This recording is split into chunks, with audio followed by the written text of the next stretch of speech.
सच्चाई सच छुपने नहीं देंगे। जी ने बताया है कि 28 तारीख को Bhim army chief Azad Samaj party के राष्ट्रीय अध्यक्ष पर हमला हुआ था।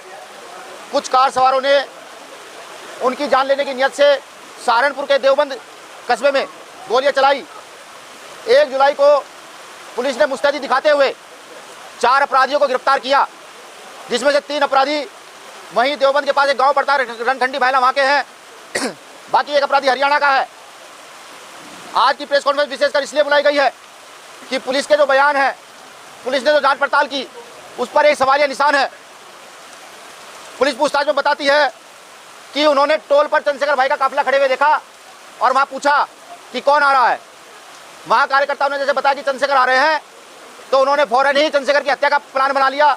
ये मुझे ऐसे लगता है जैसे कोई फिल्मी स्टोरी चल रही हो कि अपराधी आता है और एकदम से हत्या का प्लान बना लेता है। पुलिस में जांच ने बताया, पुलिस ने उनसे पूछा कि आपने उनकी हत्या का प्रयास क्यों किया। अपराधियों का कहना है कि हम चंद्रशेखर आजाद के बयानों से नाखुश थे, भीम आर्मी चीफ के बयानों से नाखुश थे। भारत में लोकतंत्र है, अगर कोई किसी बात से नाखुश होता है तो उसके लिए आईपीसी है, कॉन्स्टिट्यूशन है, थाने कोर्ट कचहरियों में रिपोर्टें दर्ज की जाती हैं। लेकिन उन्होंने किसी प्रकार की कोई भी रिपोर्ट दर्ज नहीं की। पुलिस का खुद कहना है कि उनके पुराने आपराधिक रिकॉर्ड है। उन्होंने पहले भी एक जेलर पर गोली चलाई है, कई लाख की लूट में उनका नाम आया है। लेकिन पुलिस उनकी मनगढ़ंत कहानियों की जांच पर यकीन करके प्रेस कॉन्फ्रेंस के माध्यम से वहां के मौजूदा डीआईजी इस बात को कहते हैं। इससे सीधा सीधा ये प्रतीत होता है कि कहीं ना कहीं राजनीतिक संरक्षण में उन अपराधियों ने यह घटना करने का कृत्य किया। कहीं ना कहीं पुलिस प्रशासन पर भी दबाव है। प्रशासन जांच को सही तरीके से नहीं कर रही है। पुलिस का कहना है कि उन्हें पूछताछ में पता लगा कि 3 राउंड फायर हुए हैं, लेकिन वहां पर मौजूदा जो लोग थे 4 राउंड गाड़ी पर फायर हुए हैं, 2 राउंड उन्होंने हवाई फायर किए हैं। ये मैं किस लिए कह रहा हूं कि जब उनकी गाड़ी फोरेंसिक जांच के लिए गई तो उस फोरेंसिक जांच से गाड़ी वापस आने के बाद हमने जब गाड़ी का मुआयना किया तो एक गोली जो ड्राइवर के सिर के ऊपर छत पर लगी हुई थी, फोरेंसिक टीम उस गोली लगी गोली को नहीं ढूंढ पाई। हमने जाकर एसएसपी महोदय को दिखाया, देखिए एक गोली का निशान ये भी है। इसका सीधा मतलब है कि प्रशासन धाराएं हल्की करके अपराधियों को बचाना चाहता है। सबसे महत्वपूर्ण बात, जिस थाना क्षेत्र की ये घटना है, ये घटना कोई छोटी घटना नहीं है। भाई चंद्रशेखर आजाद वही चंद्रशेखर आजाद है जिनका भारत में अकेले भारतीय का नाम टाइम मैगजीन्स में आता है, जो भारत में हर शोषित वंचित के साथ खड़े होते हैं। वो जब चलते हैं तो गरीब, किसान, मजदूर सब उनके साथ साथ चलते हैं। वो भारत की एक विशेष पर्सनैलिटी है, या मैं ये कहूँ भारत के राजनीतिक सामाजिक उभरते हुए सितारे हैं। ऐसे व्यक्ति पर हमला करना भारत के करोड़ों लोगों की भावनाओं को आहत करना है। अभी तक उस थाने के थाना इंचार्ज, जो वहाँ के मौजूदा थाना इंचार्ज है, ना तो उनको लाइन हाजिर किया गया, ना ही उस थाने से बदला गया। किस लिए? कि वो जो अपराधी हैं वो भी एक जाति के हैं, थाना अध्यक्ष वो भी एक जाति के हैं, और देश के मुख्यमंत्री भी एक ही जाति के हैं। घटना के बाद कुछ फोटो सामने आए, जिस फोटो में देखा जा रहा है कि सहारनपुर में सरसावा एक कस्बा पड़ता है, उसके पास एक गांव है रायपुर। उस गांव में वो चारों लोग रुके, उनके साथ और भी साथी थे, लेकिन पुलिस ने अभी तक कोई आगे की जांच नहीं की, सिर्फ 4 लोगों की मनगढ़ंत कहानी को सच मान लिया। पुलिस ने कहा कि उन पर 315 के कट्टे से फायर हुआ है। मैं ये भी पुलिस से पूछना चाहता हूं कि वो 315 का कट्टा क्या पुलिस ने अपने मन से कर दिया, या उसकी कोई ब्लास्टिंग रिपोर्ट आई है, या फिर प्रशासन जो है अपने कार्य को छोड़ करके वहां के रसूखदारों की चाटुकारिता गुलामी करने के लिए तैयार है। चाटुकारिता गुलामी करने के लिए तैयार है। कुछ साथियों ने यह भी बताया कि जानकारी मिली है कि पिछली 26 तारीख को चंद्रशेखर भाई सहारनपुर दिल्ली में थे।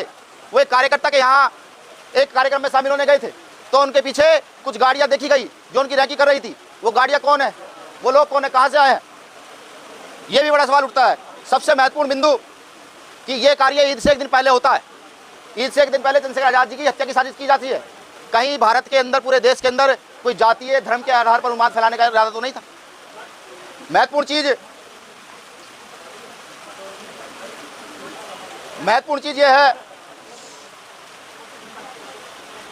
चीज यह है कि आप सभी जानते हैं कि चंद्रशेखर भाई के लोग कितना प्रेम करते हैं, कितना उनके साथ रहते हैं। ये तो करोड़ों माता बहनों का आशीर्वाद है, आप सबका स्नेह है कि वो वहां से जीवित बच गए। इन सभी बातों से यह महसूस होता है कि पुलिस कहीं ना कहीं मास्टरमाइंड को बचाना चाहती है। ये तो तय है कि एक ईद से एक दिन पहले से दंगा होता है, और ठीक ये दंगा कांवड़ यात्रा शुरू होने से पहले होता है। महत्वपूर्ण बात, जब वो अपराधी गोली चलाते हैं तो गोली चलाने के बाद एक गांव है वहां पर, एक विशेष समाज का गांव है, गुर्जर समाज का गांव, वो वहां पर अपनी गाड़ी को छोड़ देते हैं।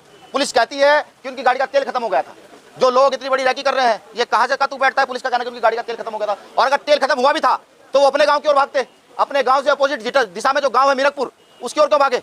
इसका साफ साफ इशारा यह है कि कहीं ना कहीं उत्तर प्रदेश के अंदर एक बड़े दंगे की साजिश रची जा रही थी कि चंद्रशेखर आजाद को कुछ हो जाए और एक विशेष समुदाय को टारगेट करके दंगा भड़काया जा सके। लेकिन ये तो समय सही है कि ऐसा कुछ नहीं हो पाया। इससे पहले भी चंद्रशेखर आजाद जी पर हमला हुआ है, गौर फरमाइएगा। इससे पहले मुजफ्फरनगर में एक बार हमला हुआ, एक बार बुलंदशहर में जो उपचुनाव था उसमें हमला हुआ है। दोनों बार वहां के मौजूदा प्रशासन से पत्र के माध्यम से, माननीय मुख्यमंत्री महोदय से पत्र के माध्यम से सुरक्षा की मांग की गई। हमारी टीम लगातार एसएसपी महोदय से मिलती रही, डीएम महोदय से मिलती रही कि चंद्रशेखर आजाद जी की हत्या की साजिश रची जा रही है, आप जो है इनको सुरक्षा देने का काम करें। लेकिन उत्तर प्रदेश का शासन ना जाने क्यों इतना मौन है, जो अपने आप में दम भरता है कि उत्तर प्रदेश भयमुक्त प्रदेश है। मुझे यह लगता है कि माननीय मुख्यमंत्री योगी आदित्यनाथ जी इस चीज का इंतजार कर रहे थे कि कब इस व्यक्ति की हत्या हो और मैं संज्ञान लूं। ऐसा ही मुझे प्रतीत होता है। अगर वो संज्ञान लेते, प्रशासन संज्ञान लेता, तो चंद्रशेखर आजाद जी को सुरक्षा मिल गई होती और अब तक इतनी बड़ी जो चूक हुई है ये ना हुई होती। इसमें विशेष जो हम चाहते हैं, क्योंकि पुलिस की इतनी गलतियां हैं, जब हम पुलिस को सुनते हैं, डीआईजी महोदय को सुनते हैं, चाहे वो राउंड लेकर गोली के 3 गोली बता रहे हैं, चाहे वो आधी बातों को छुपा रहे हैं, अब तक पुलिस ये नहीं जानकारी कर पाई कि अपराधी हत्या करने के बाद अंबाला कैसे पहुंचे। क्योंकि पुलिस ने बताया है कि अपराधी अंबाला पहुंचे हैं, अंबाला से उनकी गिरफ्तारी हुई है। वो अंबाला किस साधन से पहुंचे? पैदल तो नहीं पहुंच सकते। किसने उनको संरक्षण दिया? कौन उनको वहां से, जहां उनकी गाड़ी बंद पड़ गई थी या छोड़ दी थी, जो भी कुछ था, वहां से उनको कौन लेकर के गया? कोई ना कोई तो लेकर के गया होगा। लेकिन पुलिस ने जो साथी अपराधी हैं उनकी मनगढ़ंत कहानियों को हकीकत मानते हुए सिर्फ बैठ करके मीडिया में उनके द्वारा बताई गई कहानी को बता दिया। सीधा सीधा महसूस होता है कि राजनीतिक परिसर में वहां प्रशासन है और वो अपराधियों को नहीं खोलना चाहता कि पीछे मास्टरमाइंड कौन है। ये तो तय है कि मास्टरमाइंड या तो कोई राजनीतिक व्यक्ति है या कोई सफेद पोश है, जिसको चंद्रशेखर आजाद भाई से बड़ा खतरा है, भीम आर्मी आजाद समाज पार्टी के लोगों से बड़ा खतरा है। मैं ये भी कहता हूं कि यार भाई, चंद्रशेखर आजाद जी पर हमला हुआ है, आगे आने वाले समय में हमारी जो राष्ट्रीय कमेटी है उस पर भी हमले हो सकते हैं।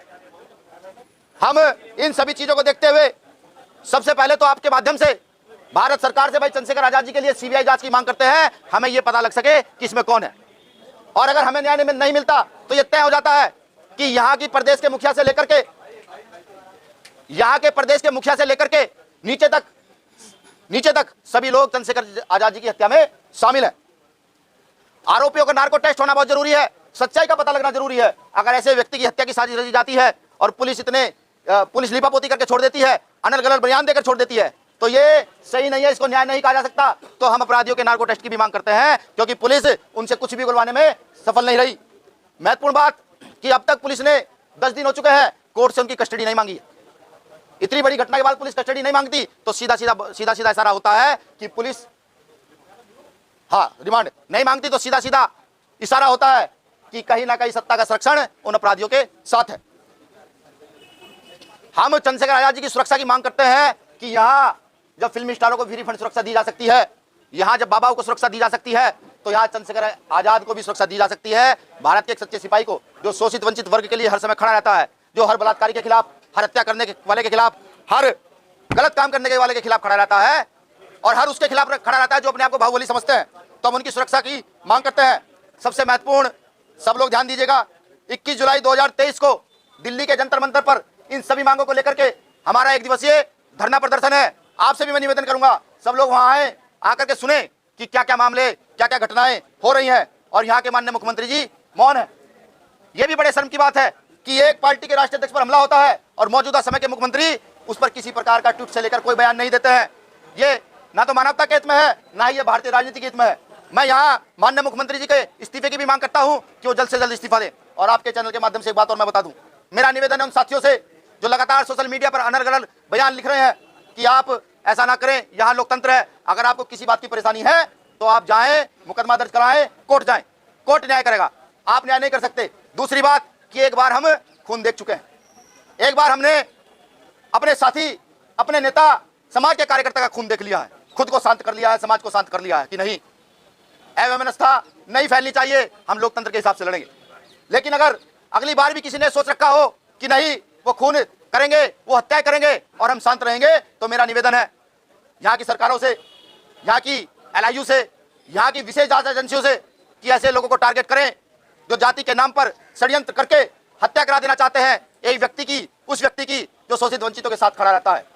मैं अपने कार्यकर्ताओं से भी अपील करूंगा कि 21 तारीख में पूरी ताकत से पहुंचे, बताएं भारत के पंतप्रधान को, बताएं यहाँ के प्रधानमंत्री को कि आप वहां बैठ करके इतनी भी रक्षा सुरक्षा नहीं कर सकते कि एक व्यक्ति जो खड़ा हो रहा है लोकतंत्र के ढांचे को समझते हुए कि उसकी आप रक्षा कर सकें। बताएं वो बहुजन समाज जो फूले साहब अम्बेडकर की विचारधारा पर चलता है, जो शोषित वंचित है, वो आए 21 तारीख को दिल्ली आए और अपनी ताकत दिखाए। मैं उनको भी बता दूं कि अब घूरने का भी प्रयास मत कीजिएगा, निवेदन यही है, घूरने का भी प्रयास मत कीजिएगा, वरना इस बार तो भाई चंद्रशेखर आजाद जी ने मामले को संभाला। गोली लगने के बावजूद भी उन्होंने पूरे समाज से अपील की कि नहीं, कोई भी व्यक्ति शांति भंग नहीं करेगा। अगर भाई चंद्रशेखर आजाद जी के पास ऐसा षड्यंत्र द्वारा होता है तो मुझे ये लगता है भाई हमारी पूरी टीम क्या भाई चंद्रशेखर आजाद जी भी उनको संभाल नहीं पाएंगे। तो मेरा निवेदन है यहाँ की सुरक्षा एजेंसियों से, जांच एजेंसियों से ऐसे लोगों को तमाम ऐसे लोगों को उठाकर जेल में बंद करें।